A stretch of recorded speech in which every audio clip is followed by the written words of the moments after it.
હાલ શિયાળાની ઋતુની શરૂઆત થતાની સાથે જ પશુઓમાં મોટા ભાગે ખરવા, મોવાસા જેવા રોગો જોવા મળતા હોય છે. હાલ જિલ્લામાં અનેક પશુઓ આ બીમારીનો ભોગ બન્યા છે.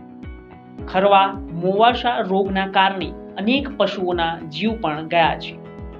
અનેક પશુઓ આ બીમારીના ઝપેટમાં પણ આવી ગયા છે. ગંભીર બીમારી આવતા પશુપાલકોમાં ચિંતા જોવા મળી રહી છે.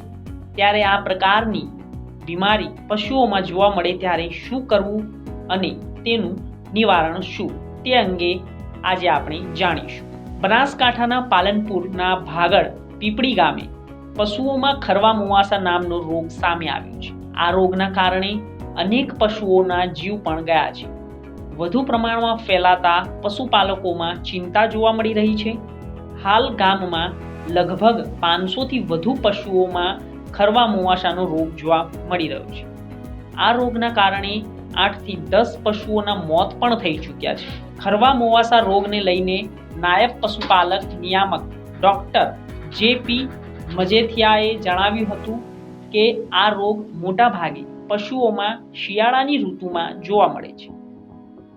રોગ આવે ત્યારે પશુઓને ભયંકર તાવ આવે છે, મોંમાંથી લાળ પડવા લાગે છે અને પશુઓના મોટા અને તેની અંદર મોઢાની અંદર ચાંદી પડી જાય છે.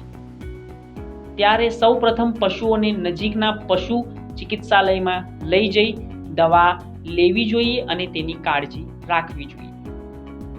અથવા મોઢામાં ચાંદા પડ્યા હોય તો ઘરગથ્થુ ઇલાજ માટે માખણ, હળદર લગાવવાથી ચાંદીથી પશુઓને રાહત મળે છે. ઉલ્લેખનીય છે કે આ રોગથી પશુઓના મોત થતા નથી, પરંતુ જો પશુઓને અન્ય કોઈ બીમારી હોય તો તેનું મૃત્યુ થવાની શક્યતાઓ વધી જાય છે. જિલ્લાના તમામ પશુપાલકોને બનાસકાંઠાના નાયબ પશુપાલક નિયામક ડોક્ટર જે.પી.